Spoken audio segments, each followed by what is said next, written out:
News India 27 नव्या पिढीचं नवं माध्यम। मराठा योद्धा मनोज जरांगे पाटील हे मागील 5 दिवसांपासून अन्न आणि जलत्याग करत आमरण उपोषण करतात। अंतरवली सराट या ठिकाणी हे उपोषण त्यांचं सुरू आहे। या उपोषणाची दखल राज्य सरकारकडून घेतली जात नसल्यामुळे राज्य सरकारच्या विरोधात आज नाशिक येथील शिवतीर्थ या ठिकाणी सकल मराठा समाज नाशिकने बोंबाबोंब आंदोलन करत राज्य शासनाविरोधात निषेध विरोध व्यक्त केलाय। मराठा योद्धा जरांगे पाटील आज 5 दिवसापासून आमरण अन्नत्याग पाणीत्याग उपोषण करताय।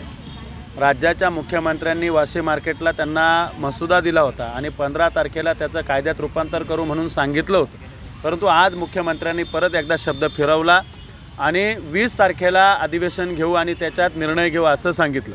त्यामुळे राज्याचे मुख्यमंत्री आणि सर्वच मंत्रिमंडळ आमदार खासदार सरळ मराठा समाजाची दिशाभूल करताय।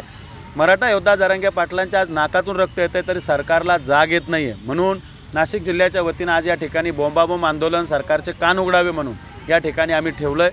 मराठा योद्धा जरांगे पाटलांची मागणी रास्त आहे ही मुख्यमंत्र्यांनीच मान्य केली असताना मग तुम्हाला GR काढायला एवढा वेळ का लागतोय? तुम्ही का मराठ्यांचा अंत पाहताय? तुम्हाला या महाराष्ट्रामध्ये उद्रेक बघायचा आहे का? तुम्हाला मराठ्यांचा संताप जर बघायचा असेल तर तसं राज्याच्या मुख्यमंत्र्यांनी खुलं सांगावं की आम्ही करणार नाही, मराठ्यांना जे करायचं ते मराठ्यांनी करावं।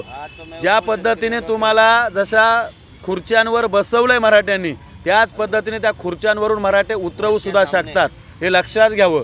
राज्याच्या मुख्यमंत्र्यांनी छत्रपती शिवरायांची शपथ घेतलेली आहे, मराठ्यांचा गुलाल अंगावर घेतलेला आहे, मराठ्यांचे पेढे खाल्लेले आहेत, मराठ्यांची तलवार हातात घेतलेली आहे। त्याच सगळ्या गोष्टींना स्मरून आज आपली मंत्रिमंडळाची बैठक आपल्या अध्यक्षतेखाली होतीये।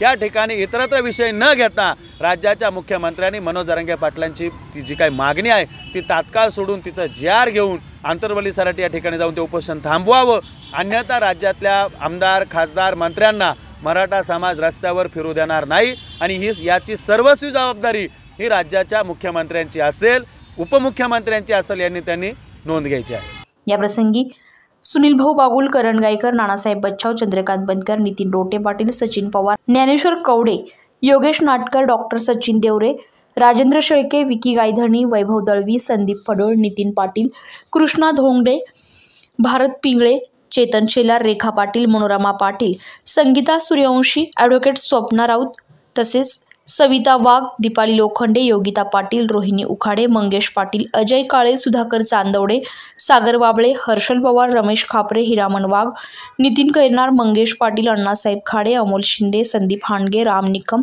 संदीप खुटे, सागर फडोळ, शोभाताई सोनवणे, स्वाती कदम, शिवाजी धोंगडे, जगदीश सेजवळ, सुरेश निकम, संपतराव टोपे, प्रदीप पिंगळे आदींसह मोठ्या संख्येने मराठा समाज बांधव उपस्थित होता। न्यूज इंडिया मराठीसाठी हेमंत काळमेघसह अश्विनी पुरी, नाशिक।